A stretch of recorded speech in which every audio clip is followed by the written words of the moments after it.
Selamat pagi teman-teman, jumpa kembali di MDT Journey Inspiration of Life. Pagi ini saya coba untuk sharingkan hampir semua di firman. Katakan bahwa kita ini harus takut akan Tuhan. Tapi kalau saya pelajarin, awal memang kita bicara takut akan Tuhan. Itu biasanya karena kita belum mengenal, belum mengerti, belum berani untuk taat melakukan apa yang Tuhan suruh, Tuhan perintahkan. Tapi setelah kita lebih mengenal, kita lebih mengerti, lebih berani gitu, melakukan apa yang perintah dan Tuhan peraturkan semua dalam firman-Nya. Rasa takut itu akan berubah satu level lebih atas, yang timbul jadi rasa cinta gitu. Jadi diawali dengan rasa takut, berlanjut, kemudian semakin dewasa rohani kita akan berlanjut menjadi bukan takut tapi menjadi cinta. Itu dasar dari firman itu seperti itu. Saya mau cerita, sharingkan pada tahun 2016 saya mulai digerakkan Tuhan kembali untuk aktif.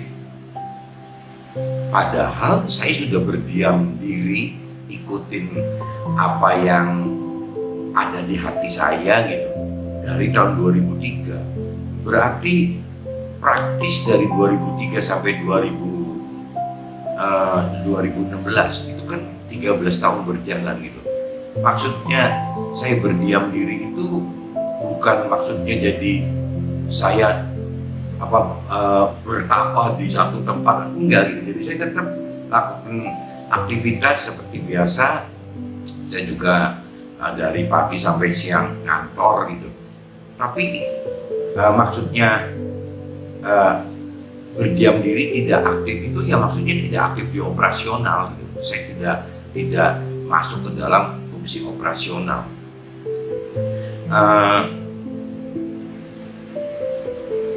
Berdiam diri dalam hal duniawi, tapi bekerja keras dalam hal rohani. Jadi bukan berarti berdiam diri itu jadi secara fisiklis dalam dunia diam-diam saja, malas-malasan, bukan gitu.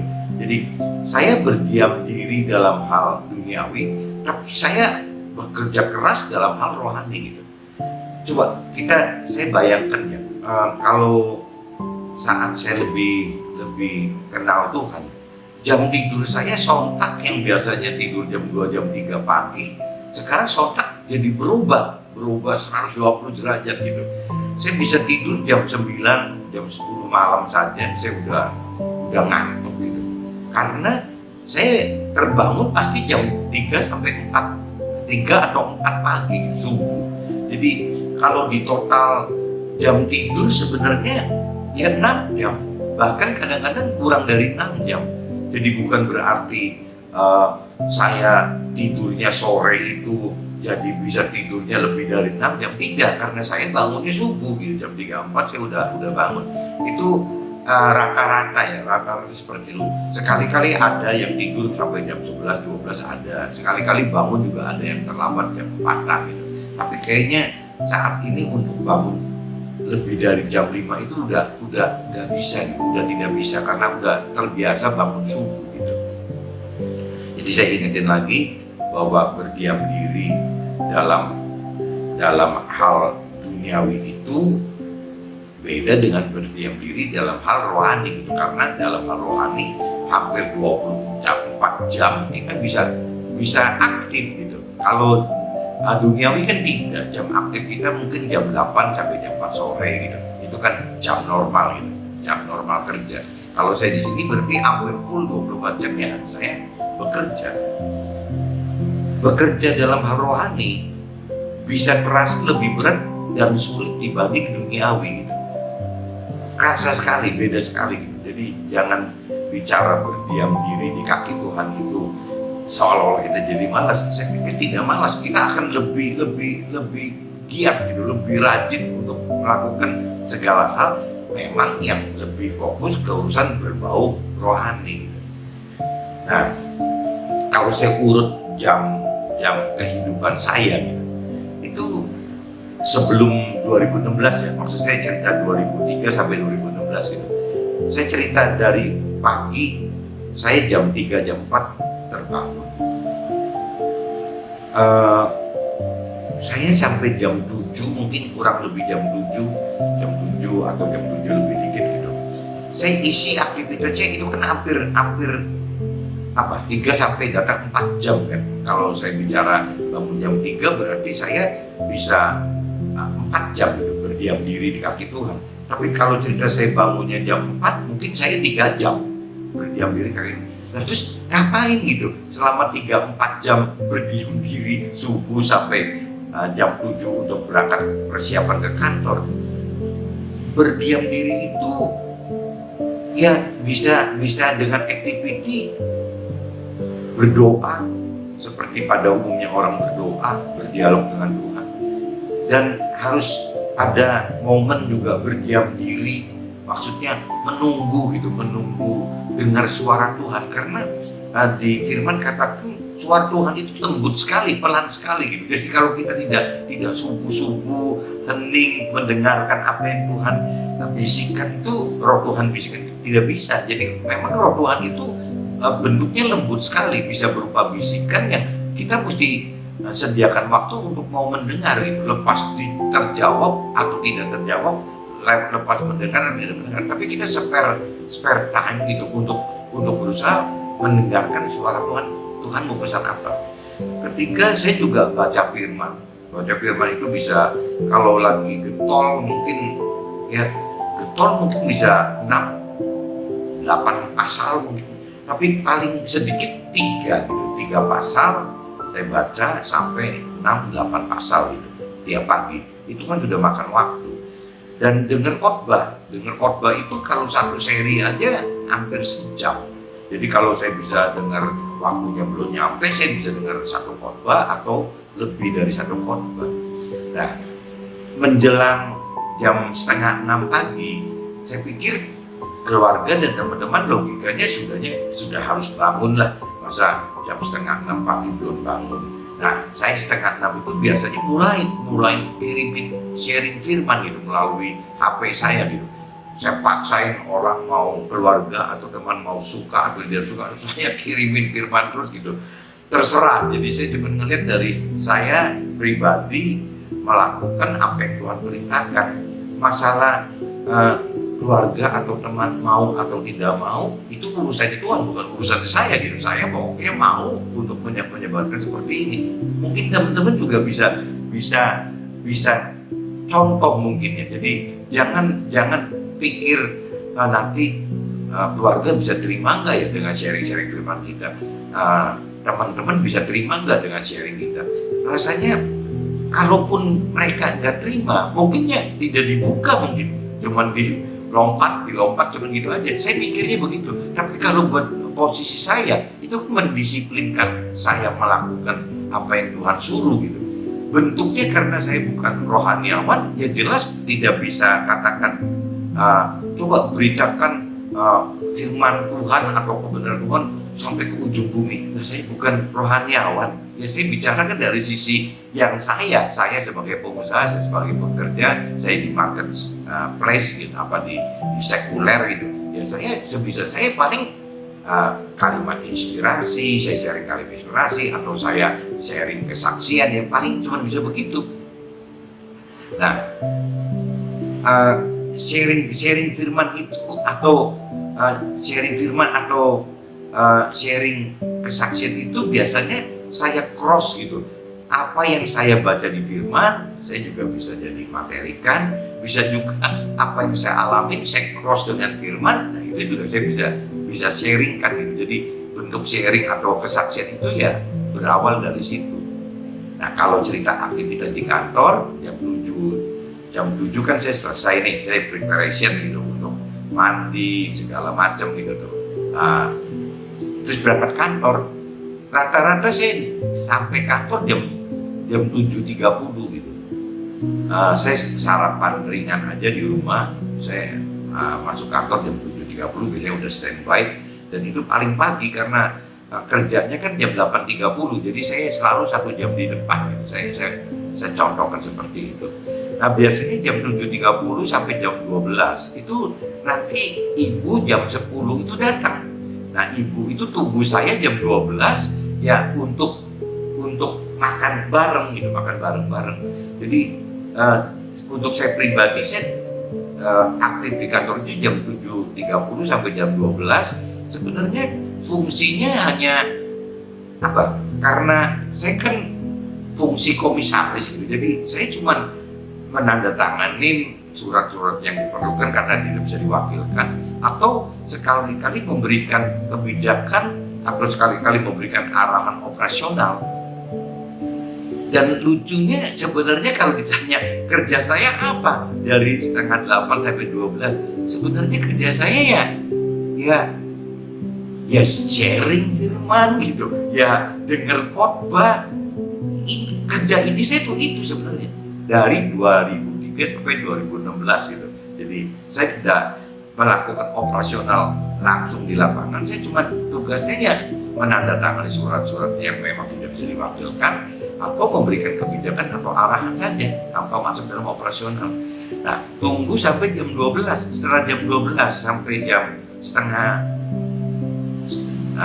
2 ya, berarti setengah 2 atau jam 2, yaitu saya lunch dengan ibu ya kemana-mana udah. Jadi ibu kan sudah usia lanjut, jadi kadang-kadang saya sengaja spare time buat ibu. Yang ibu kalau sendirian nggak bisa pergi, jadi saya sengaja kadang-kadang kalau lagi sempat gitu, saya cari makannya agak di pinggiran kota gitu. Pengen ada di kaki lima, mau di warung sederhana, mau di warung yang agak besar, mau di restoran, ya ibu saya ajak terus gitu. Sampai kadang-kadang ibu ketawa aja kalau melihat cara saya makan. Ini orang, anak saya yang satu ini beda sama yang 3 katanya. Yang satu ini makannya bisa dari mulai kaki lima, nasi kucing, kalau di Cirebon nyebutnya apa ya kak, nasi beca gitu, nasi beca itu satu bungkus cuma 3.000 perak, tapi buat saya doyan banget gitu, bukan apa, jadi seleranya rendah kali ya. Tapi kalau bicara sekali-kali makan yang ratusan ribu juta juga ya makan gitu, tapi bukan berarti ukurannya yang mahal itu yang saya suka gitu. Saya suka yang 3.000 rupiah pun saya suka, cuman isi nasi sekepal ya, dengan ada orek basah sama dikasih mie goreng cuma sejumput gitu. Tapi berasanya makan begitu selangit gitu, seperti enak banget dicari gitu, makan seperti dicari. Itu kalau makan siang seperti itu. Jadi saya nggak batasin harus yang di restoran besar karena ada ibu, tidak. Saya singkat semua gitu, dari mulai kaki lima ke warung kecil, warung sedang, warung besar, restoran kecil, sedang sampai besar, semua dicoba semua gitu, supaya ibu juga jadi ada apa hiburan gitu, hiburan dalam arti kata karena menikmati perbedaan saat makan siang gitu. Karena setelah itu ibu biasanya balik lagi ke rumah, udah nggak ada temannya lagi gitu. Nah setelah makan siang jam 14 dan jam 2 berarti saya mulai standby di rumah lagi. Nah waktu di rumah itu saya mengarahkan kerjaan dari rumah. Jadi dari tahun 2003 sampai 2014 sebenarnya saya sudah terapkan work from home gitu. Kalau sekarang kan baru 2020 nih adanya COVID, sehingga akhirnya ada istilah work from home, work at home, work home, stay at home, stay home. Tadinya kan nggak ada, tapi saya udah terapin itu. Jadi setiap jam 2 sampai jam 4, jam 5 saya terapin seperti itu. Saya biasa atur kerjaan dari rumah, saya karena tugas saya sebagai fungsi komisaris, jadi saya bisa seperti itu. Tapi rasanya kalau buat teman-teman atau keluarga yang belum di fungsi komisaris, rasanya kurang bijak ya kalau ikutin style saya gitu. Waktu kerja saya seperti itu, kayak ini kurang bener deh. Kalau urusan komisaris kan memang tidak jarang sekali mengelola di operasional, jadi kerja dari manapun juga sama, jadi kerja from home juga sama. Bahkan kalau Tuhan pakai saya jadi alat untuk sharing atau kesaksian ke luar kota, kemana-mana, Saya pikir saya work from home, tapi saya ganti jadi work from anywhere. Gitu. Jadi maksudnya, ya saya bisa kerja dimanapun juga. Toh zaman sekarang sudah ada WA, ada medsos yang udah maju gitu. Jadi tidak perlu kerja di kantor gitu. Nah ini saya terapin work from home itu sudah dari tahun 2003 gitu. Meskipun mungkin bagi sebagian orang yang belum ngerti cara kerja yang efektif itu mungkin dianggapnya saya kerja setengah hari kok, males banget ya kerja cuma setengah hari. Padahal tidak, di rumah pun saya tetap kerja, cuman karena fungsi saya sebagai komisaris jadi kebijakan dan arahan bisa tidak perlu langsung di lapangan gitu.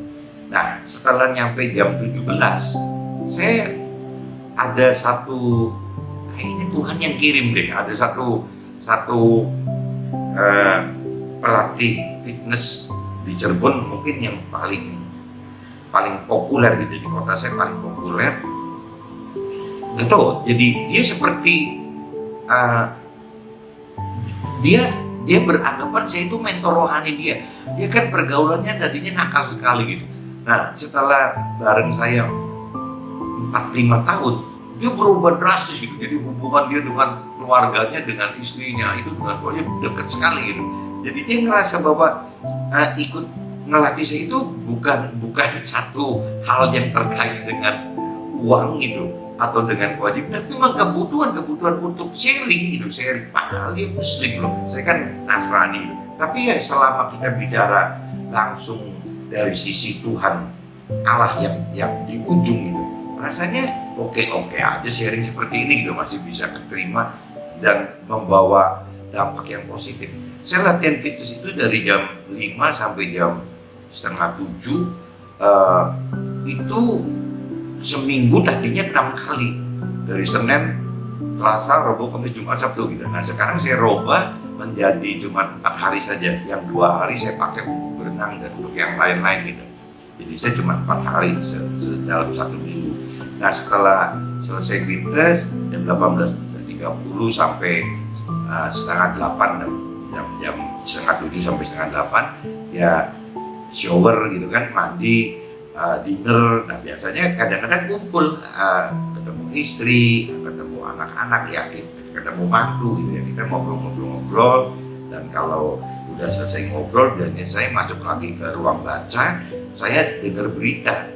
Perlu banget tuh, kita mesti dengar berita, jangan sampai kita hidup seperti tidak di dunia gitu. Jadi berita itu tetap dengar, cuma kita batasin. Dan ya saya cuma terima beritanya saja, saya tidak terlalu suka hiburannya gitu. Saya lebih dengar beritanya supaya saya bisa cross gitu, apa yang saya pelajari dalam firman, saya cross dengan kehidupan nyata di dunia lewat berita-berita di TV itu. Kesimpulan saya waktu 2003-2012 itu saya lakukan seperti itu. Nah, waktu tahun 2016 hati saya digerakkan untuk aktif balik, itu yang berbeda itu cuma di poin saat jam kerja saja, jam 7.30 sampai 12. Nah itu yang berubah gitu. Saya waktu itu 2016 saya mulai tergerak untuk membuat bisnis baru.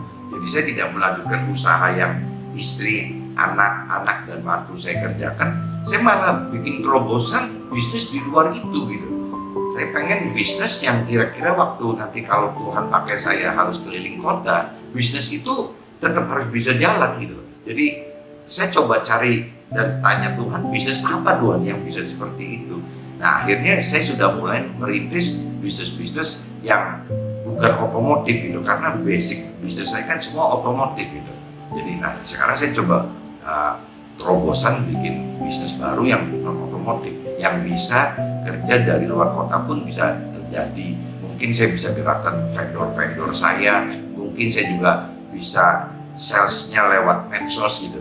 Jadi Tuhan baik sekali gitu, bisa menciptakan hal yang tidak terpikirkan gitu, bahwa yang produksi berarti si vendor, yang salesnya berarti si medsos gitu, kan enak sekali. Nah asal tanya Tuhan, bidangnya apa sih Tuhan yang kita mau kerjakan gitu. Jadi saya nggak ngerti apakah ini terkait dengan firman Tuhan yang ada katakan juga Tuhan untuk orang-orang yang mencintai Tuhan gitu, itu bisa saja memberkati orang-orang tersebut saat walaupun saat tidur loh. Nah itu di firman ada, tapi bukan berarti gara-gara firman itu terus kita boleh bermalas-malasan, ya tidak. Kita tetap ada firman lain yang kalau memang Tuhan gerakan kita harus rajin seperti semut ya waktu musim panas. Jadi kalau musim dingin kita ada makannya, ada. Itu kan firman yang bertentangan. Yang satu cerita harus kerja rajin-rajin, yang satunya itu juga gak apa-apa diberkati. Jadi memang ini kembali ke kepekaan kita terhadap perintah Tuhan gitu ya. Itu yang disebutnya rema. Kita butuh firman, kita juga butuh kedekatan kita dengan Roh Tuhan sehingga kita bisa ngerti mana firman yang digerakkan untuk kita pada saat itu gitu. Jadi tidak bisa pukul rata harus seperti ini gitu. Inti sharing pagi ini diawali dari takut akan Tuhan, tapi akan berlanjut kepada cinta Tuhan. Nah ini ceritanya seperti ini. Mudah-mudahan sharing ini bisa ada guna untuk keluarga dan teman-teman yang sempat dengar gitu. Dan kalau memang sharing saya bisa sharing kesaksian ya, saya bukan cerita khotbah tapi saya sharing kesaksian hidup saya bisa ada guna, ya coba diterapkan dalam hidup keluarga dan teman-teman saya, atau coba sharingkan kembali ke teman-teman yang lain bahwa ada cerita seperti ini sehingga pada akhirnya nama Tuhan juga yang akan dimuliakan gitu, karena ujungnya tetap kita juga semua untuk Tuhan. Mungkin cukup begini dulu teman-teman, sampai ketemu di vlog yang akan datang kalau Tuhan menghendaki, dan kita coba nanti cari-cari apa yang Tuhan gerakkan di hati saya untuk saya sharingkan lagi untuk hal-hal baru lagi. Oke, see you teman-teman, sampai ketemu, bye-bye.